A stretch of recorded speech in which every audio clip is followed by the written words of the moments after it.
గాంధీ ఆసుపత్రిలో మెడకో Priyanka మృతదేహానికి post mortem పూర్తయింది. అంత్యక్రియల నిమిత్తం ప్రియాంక మృతదేహాన్ని గద్వాల జిల్లా ఏ క్లాస్ పూర్కు తరలించారు. గాంధీ ఆసుపత్రి బయట ప్రియాంక తండ్రిని మంత్రి వాకిటి శ్రీహరి, రాజమండ్రి ఎమ్మెల్యే శ్రీనివాస్ ఓదార్చారు. ప్రియాంక మృతదేహం వెంట ఏపీ మంత్రి టీజీ భరత్ కు కూడా వెళ్లినట్టు తెలుస్తోంది. ఇక ఏపీ ప్రభుత్వం ప్రకటించిన 20 లక్షల రూపాయల చెక్కును ఆయన ప్రియాంక కుటుంబ సభ్యులకు అందజేయనున్నారు. నిందితులకు కఠిన శిక్ష పడాలని ప్రియాంక తండ్రి డిమాండ్ చేశారు. దర్యాప్తుపై అనుమానం వస్తే రాజమండ్రికి వెళ్లినట్లుగా చెప్పారు. దర్యాప్తుపై అనుమానాలను నివృత్తి చేశారని అన్నారు. నిందితులు మళ్లీ బయటకు వచ్చి ఇలాంటి ప్రమాదాలు చేస్తే బాధ్యులెవరని ప్రియాంక తండ్రి ప్రశ్నించారు.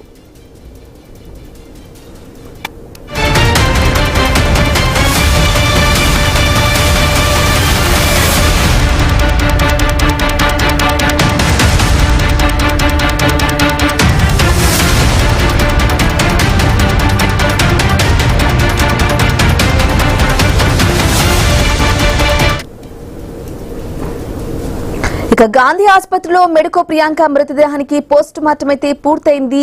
ప్రియాంక మృతదేహాన్ని గద్వాల్ జిల్లా ఏ క్లాస్ పూర్కి తరలించబోతున్నారు. ఇదే విషయానికి సంబంధించి పూర్తి అప్డేట్ మా ప్రతినిధి పవన్ మరిన్ని డీటెయిల్స్ అందిస్తారు. ఎస్ పవన్, చెప్పండి. రమణి, ప్రస్తుతం మనం గాంధీ హాస్పిటల్లో ఉన్నాం. గాంధీ హాస్పిటల్ ఇక్కడ ఇందాక అంటే 11:45 ప్రియాంక అయితే మృతదేహాన్ని పోస్ట్ మార్టం జరిపి ప్రియాంక మృతదేహాన్ని అటు జోగులాంబ గద్వాల్ జిల్లా ఏ క్లాస్ పూర్కి తరలించడం జరిగింది. దాంతో అయితే తండ్రితో పాటు సోదరుడు కూడా ఉన్నట్టు కూడా ప్రస్తుతం మనకు తెలుసు. అలా ఇక్కడ నుంచి వెళ్ళడం జరిగింది. ఇందాకే అటు అయితే రాజమండ్రి ఎమ్మెల్యే శ్రీనివాస్ కావచ్చు, అలాగే తెలంగాణ మంత్రి ఇటు వాకటి శ్రీహరి కూడా రావడం జరిగింది. అయితే ప్రియాంక తండ్రిని కూడా ఓదార్చిన పరిస్థితి కనిపిస్తుంది. ఇప్పటికే దీనిపైన జరుగుతున్న చర్యలు కూడా పూర్తిస్థాయిలో ఏపీ ప్రభుత్వం తీసుకుందని చెప్పేసి కూడా ఒకవైపు ఎమ్మెల్యే చెప్పడం జరిగింది. ఒకవైపు ఇందాక ప్రియాంక తండ్రి మాట్లాడుతూ ఒకవైపు ఆ భావోద్వేగానికి లోనైన పరిస్థితి కనిపిస్తుంది. మేము మా కూతుర్ని అల్లారుముద్దుగా పెంచుకోవడం జరిగింది. మా కుటుంబ సభ్యులు అంటే పూర్తిగా అంటే మా ముందు తరం కావచ్చు, మా వెనుక తరం కావచ్చు, ఎక్కడ కూడా మా ఇంట్లో పుట్టిన పాప కానీ బాబు కానీ ఒక వైద్యాన్ని చదవడం మాకు ఒక గొప్ప అని చెప్పేసి కూడా తను చెప్పడం జరిగింది. అట్లాంటి ప్రియాంకని నేను కష్టపడుతూ, ముఖ్యంగా నేనున్న ఏ క్లాస్ పురం అనే ఒక చిన్న గ్రామం, అక్కడ నుంచి నా కూతురికి సరైన విద్య అందది మనం ఈ గ్రామంలో ఉంటాయని చెప్పేసి కూడా తను పక్కనే ఉన్న కర్నూలుకి పూర్తి స్థాయిలో తన వృత్తిని కావచ్చు, తన పనిని పూర్తి స్థాయిలో వదిలిపెట్టుకుని కేవలం తన కూతురు కోసం అక్కడికి వెళ్ళి ఆ విద్యను కూడా పూర్తి చేయించాలని ఒక లక్ష్యంతో ప్రియాంకని చదివించడం జరిగింది. కానీ అనుకోకుండా అంటే ఇట్లాంటి సంఘటన జరగడం అంటే పూర్తి స్థాయిలో నా కుటుంబానికి ఒక తీరని లోటు అనే అంశాన్ని కూడా ఇందాక తండ్రి మాట్లాడుతూ చెప్పడం జరిగింది. మరోవైపు ఈ సంఘటన జరిగిన తర్వాత ఎక్కడైతే మాల్ దగ్గర ఈ సంఘటన జరిగిన తర్వాత తను పూర్తి స్థాయిలో ప్రియాంకతోనే కిమ్స్ హాస్పిటల్లో ఉండడం కావచ్చు, బయట అసలు ఏం జరుగుతుంది అటు రాజకీయంగా కావచ్చు, లేకపోతే ఇతర నాయకులు ఏ విధంగా మాట్లాడుతున్న అంశాలను కూడా నేను ఇక్కడ కూడా నాకు తెలీదు, నాకు ఈ విషయాలన్నీ తెలియదు ఒకవైపు. కానీ ఏపీ ప్రభుత్వం ప్రస్తుతం కూటమి ప్రభుత్వం మాత్రం పూర్తి స్థాయిలో దీనిపైన చర్యలు తీసుకుంది. ఎవరైతే ఆ నిందితులు ఉన్నారో వాళ్ళని పూర్తిగా శిక్షిస్తుంది, కఠినమైన చర్యలు తీసుకుంటున్న అంశాన్ని కూడా ఇందాక తండ్రి ప్రస్తావించడం జరిగింది. కేవలం ఇది నా కూతురికి జరిగిన ఘటన కాదు, ఇది నా కూతుర్ని ఒక ఎగ్జాంపుల్గా అటు ఏపీ ప్రభుత్వం తీసుకొని వేరెవరు కూడా ఇట్లాంటి సంఘటనలకు పాల్పడకుండా ఉండాలంటే ఎవరైతే ఈ ఇద్దరు నిందితులు ఉన్నారో అటు దుష్వంత్ కావచ్చు, అలాగే జోసెఫ్, ఇద్దరు నిందితుల్ని కూడా ఏపీ ప్రభుత్వం పూర్తిగా కఠినంగా శిక్షించాలి. ఇది ఒక ఆంధ్రప్రదేశ్ రాష్ట్రంలో కాకుండా 2 తెలుగు రాష్ట్రాల్లో కూడా ఒక పెద్ద ఎగ్జాంపుల్ కావాలా. అటు నిర్లక్ష్యంగా కావచ్చు, లేకపోతే ఒక ప్రాణం అంటే విలువ లేకుండా ఒక వ్యక్తిని అంత ఈజీగా అంటే ఢీ కొట్టి చంపచ్చు అని ఒక అయితే ఆలోచన కూడా ఉండకూడదు, ఎవరు కూడా రాకూడదనే అంశం ఉండాలంటే ఏపీ ప్రభుత్వం పూర్తిస్థాయి చర్యలు తీసుకోవాలనే అంశాన్ని కూడా ఇందాక మీడియాతో మాట్లాడుతూ ప్రియాంక తండ్రి మాట్లాడిన పరిస్థితి అయితే కనిపించింది. సో అలాగే ఏపీ హోమ్ మినిస్టర్ అయిన అనిత గారు మాట్లాడడం జరిగింది. తండ్రితోని తను పూర్తి స్థాయిలో అండగా ఉంటాం, అటు కూటమి ప్రభుత్వం మీకు ఎల్లప్పుడూ ఆర్థికంగా కావచ్చు ఇంకా ఏ విధంగా అండగా ఉంటాం, ఖచ్చితంగా నిందితులకు శిక్ష పడే వరకు మేము ఆ ప్రాసెస్ని అయితే కొనసాగిస్తామన్న అంశాన్ని కూడా చెప్పడం జరిగిందని తండ్రి ఒకవైపు చెప్పడం జరుగుతుంది. సో ఇందాకే గాంధీ హాస్పిటల్ నుంచి ప్రియాంక మృతదేహాన్ని అటు సొంత గ్రామానికి తరలించడం జరుగుతుంది. దాదాపు సాయంత్రం అంత్యక్రియలు జరిగే అవకాశం ఉందని చెప్పేసి కూడా తండ్రి ఒకవైపు చెప్పడం జరుగుతుంది.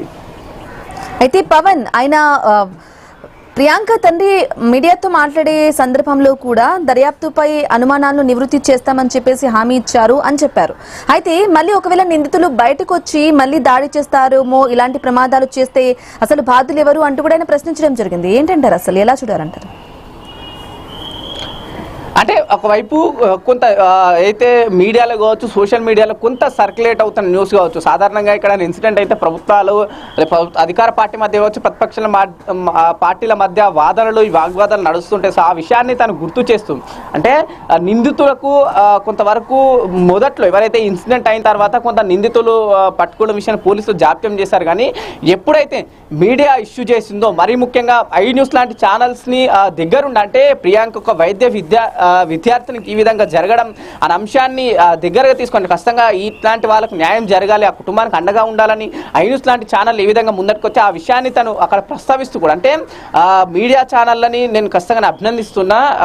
మీ వల్ల అంటే ఒకవైపు అన్యాయం జరుగుతుందని అనుకున్న మొదట్లో, కానీ ప్రభుత్వాన్ని దగ్గరికి ఈ విషయాన్ని తీసుకెళ్లడం కావచ్చు, అటు ప్రతిపక్షాలు ప్రశ్నించేలాగా చేయడం కావచ్చు. సో అప్పుడే పోలీస్ శాఖ వారు కొంత సీరియస్గా ఈ ఇష్యూని ముందుకు తీసుకెళ్లడం, నిందితులు ఎక్కడున్నా సరే, ముఖ్యంగా నిందితులు పారిపోయే క్రమంలో ఉన్నారు. ఎప్పుడైతే ప్రియాంక బ్రెయిన్ డెడ్ అవ్వడం, సో అక్కడ తను హాస్పిటల్లో చికిత్స పొందుతున్న క్రమంలో కొంత వాళ్ళు నిందితులు పారిపోయిన పరిస్థితి కనిపిస్తుంది. ఒకవేళ ప్రియాంక చనిపోతే మాకు ఖచ్చితంగా శిక్ష పడే అవకాశం ఉంటుంది, జైలు పాలయ్యే అవకాశం ఉంటుందని ముందుగా ఆలోచించి అటు ఇద్దరు నిందితులు కూడా పారిపోవడం జరిగింది. సో ఆ తర్వాత పోలీసులు వాళ్ళని ఎక్కడున్నారు అనుకొని ఛేదించి పట్టుకున్న పరిస్థితి కనిపిస్తుంది. ఇద్దరు నిందితులు కూడా కాలు పడుకున్నప్పుడు కూడా వాళ్ళని పట్టుకొని అరెస్ట్ చేసిన పరిస్థితి కనిపించింది. అంటే మొదట్లో కొంత జాప్యం జరిగింది. ఆ తర్వాత ఎప్పుడైతే ఇష్యూ తెరపైకి వచ్చి సీరియస్గా అయిపోయిందో, ప్రభుత్వాలు కావచ్చు, ప్రతిపక్షాలు స్పందించిన తర్వాత నిందితుల్ని పోలీస్ వారు పట్టుకొని శిక్షించిన పరిస్థితి కనిపించింది. ప్రస్తుతానికి అయితే 106 సెక్షన్ అయితే పెట్టడం జరిగింది. ఒకవైపు ప్రియాంక తండ్రి కూడా కోరుతూ, ఇట్లాంటి వాళ్ళు ఒకవేళ బయటకు వస్తే, బెయిల్ పైన కానీ ఇంకే కారణాలతో బయటకు వస్తే ఇది ఒక ఎగ్జాంపుల్ అవుతుంది, మిగతా వాళ్ళు కూడా ఈజీగానే ఉంటుంది. అంటే ఎవరైనా ఏదైతే వెహికల్తో ఢీ కొట్టిన తర్వాత ఏదైనా వ్యక్తి చనిపోయినప్పుడు మనం ఈజీగా రావచ్చు అనే అంశం ఒక ఎగ్జాంపుల్గా అవుతుంది అనే అంశాన్ని కూడా తండ్రి ప్రస్తావించిండు. ప్రభుత్వం కఠినంగా చర్యలు తీసుకోవాలనే అంశాన్ని కూడా ఒకవైపు ప్రభుత్వాన్ని విజ్ఞప్తి చేసిన పరిస్థితి కనిపిస్తుంది. అయితే పవన్, మీరు చెప్పినట్లు ప్రతి విషయాన్ని కూడా మెడికో ప్రియాంకకి సంబంధించి కూడా pin to pin update I news ను అయితే ప్రసారం చేస్తూనే ఉంది. ఈ నేపథ్యంలో ఆవిడకి పోస్ట్ మార్టం కూడా జరిగి స్వగ్రామానికి తరలించే ప్రయత్నం మీద జరుగుతుంది. ప్రస్తుతానికి ఏపీ ప్రభుత్వం కూడా ఆర్థిక సహాయం క్రింద 20 లక్షల రూపాయల చెక్కును కూడా కుటుంబ సభ్యులకు అందించబోతున్నారని తెలుస్తోంది. అప్డేట్స్ ఏంటి? మీరు అన్నట్టు బ్రహ్మణి గారు, అంటే ఒకవైపు ఐ న్యూస్ ముఖ్యంగా ఇన్సిడెంట్ జరిగిన మొదటి రోజు నుంచి కూడా ప్రియాంక కావచ్చు, ప్రియాంక కుటుంబానికి న్యాయం జరగాలనే ఒక విషయాన్ని ఐ న్యూస్ దృష్టిలో పెట్టుకుని ముందకు తీసుకెళ్లిన పరిస్థితి. సో ఐ న్యూస్ వరుస కథనాలతో ఒకవైపు చెప్పాలంటే ప్రభుత్వం కూడా స్పందించింది అనుకోవచ్చు. సో ప్రస్తుతం ఉన్న సిచ్యువేషన్ చూస్తే, సో అక్కడ నుంచి ముందుకు తీసుకెళ్లడం కావచ్చు, ప్రభుత్వం రియాక్ట్ అవ్వడం, మొదట్లో ఎవరు కూడా రియాక్ట్ అవ్వలేరు ఈ న్యూస్ బయటకు వచ్చిన తర్వాత, చిన్న అక్కడ ఉన్న తర్వాత. ఎప్పుడైతే ఐ న్యూస్ వరుస కథనాలతో ముందుకు వచ్చిందో, ప్రభుత్వాన్ని అటు క్వశ్చన్ చేయడం కావచ్చు, ప్రతిపక్షాలు ఏం చేస్తున్న అంశాన్ని వాళ్ళు అడగడం కావచ్చు, ప్రియాంకకు ఎందుకు న్యాయం జరగట్లేదు, నిందితులు ఎందుకు పట్టుకోవడం లేదు, ఆ నిర్లక్ష్యం ఏంటి అనే అంశాన్ని కూడా కొంత గట్టిగా ప్రశ్నించిన తర్వాత ప్రభుత్వాలు మేల్కోవడం కావచ్చు. అటు రెండు ప్రభుత్వాలు కూడా, ఇందాక మనం చూసాం ఎక్కడైతే గాంధీ హాస్పిటల్కి వాకాటి శ్రీహరి కూడా రావడం జరిగింది, ఒకవైపు ఏపీ రాజమండ్రి ఎమ్మెల్యే కూడా రావడం జరిగింది. ముఖ్యంగా రెండు తెలుగు రాష్ట్రాల్లో ఉన్న అటు నేతలు కావచ్చు, అధికారులు కూడా స్పందించి వెంటనే న్యాయం జరిగేలా కోలుకోవాలని చెప్పేసి కూడా ముందుగా ప్రయత్నించారు. కానీ దురదృష్టవశాత్తు ప్రియాంక అటు తన తుది శ్వాసను విడిచిన తర్వాత కూడా కుటుంబానికి న్యాయం జరగాలనే అంశంతో కంటిన్యూగా వైపు పోలీస్ అధికారులు వాళ్ళ అధికారులు సెక్షన్లు పెట్టడం జరిగింది. చనిపోయిన తర్వాత ఎటువంటి సెక్షన్లు పెడతారో, అటు హత్యాయత్నం కాదు, ఒక వ్యక్తి హత్య చేస్తే ఏ విధమైన సెక్షన్లు ఉంటాయి ఆ సెక్షన్లు కూడా పెట్టడం జరిగింది. సో అదేవిధంగా ఆర్థికంగా కూడా ప్రభుత్వం ఇప్పటికే ఇందాక అటు బాధితురాల కుటుంబానికి కూడా చెక్ అందించిన పరిస్థితి కనిపిస్తుంది. ఫ్యూచర్లో ఇంకేదైనా మీకు ఇబ్బంది ఉన్నా సార్, ఆర్థికంగా కావచ్చు, అటు మనస్థైర్యం కోల్పోకుండా ఉండడానికి కూడా ప్రభుత్వం అండగా ఉంటుందనే విషయాన్ని కూడా ఆంధ్రప్రదేశ్ ప్రభుత్వం ఇప్పటికే తెలియజేసింది. అటు చెక్కు కూడా ప్రియాంక తండ్రికి ఇందాక అందజేసిన పరిస్థితి అయితే మనకు కనిపిస్తుంది. అయితే స్వగ్రామంలో అంత్యక్రియలు ఎప్పటికీ పూర్తయ్యే అవకాశం ఉంది, దానికి సంబంధించిన అప్డేట్స్ ఏంటి పవన్? ఇందాకే గాంధీ హాస్పిటల్ నుంచి 11:45 పోస్ట్ మార్టం అయితే ప్రియాంక ఇక్కడ పోస్ట్ మార్టం పూర్తయిన తర్వాత ప్రియాంక అక్కడ మృతదేహాన్ని గద్వాల్ జిల్లా జోగులాంబ ఏవైతే ఏ క్లాస్ పురానికి తీసుకెళ్లడం జరిగింది. దాదాపు 4 గంటల సమయం పడుతుంది ఈ ట్రావెలింగ్. సో 4 గంటల సమయం తర్వాత అక్కడికి కొంత బంధువులు కూడా చేరుకునే అవకాశం ఉంటుంది. బంధువులు చేరుకున్న తర్వాత చివరి చూపు అందరూ చూసుకున్న తర్వాత ఈవినింగ్ 6 గంటల నుంచి 7 గంటల మధ్యలో అంత్యక్రియలు జరిగే అవకాశం ఉంటుందని చెప్పేసి కూడా ఇందాక తండ్రి మాట్లాడుతున్నప్పుడు కూడా తను చెప్పడం జరిగింది. సో చాలా మంది బంధువులు కూడా వచ్చే వాళ్ళు ఉన్నారు. మేము ఇక్కడ నుంచి దాదాపు 10-12 ఏళ్ళుగా మేము ఏ క్లాస్ పురంలో లేము, మేము కర్నూలుకి షిఫ్ట్ అయ్యాము కాబట్టి సో చాలా మంది బంధువులకు రావాలి, వచ్చిన తర్వాత చివరి చూపు చూసుకునే వరకు మేము ఖచ్చితంగా ఉంచుతాం అనే అంశాన్ని కూడా తండ్రి ప్రస్తావించడం జరిగింది. 6 గంటల నుంచి 7 గంటల మధ్యలో కూడా అంత్యక్రియలు జరిగే అవకాశం ఉందన్నట్టు కూడా మనకు తండ్రి కొంత చెప్పిన సమాచారం అయితే మన దగ్గర ఉంది. Ramani. Right Pavan, thank you for the updates.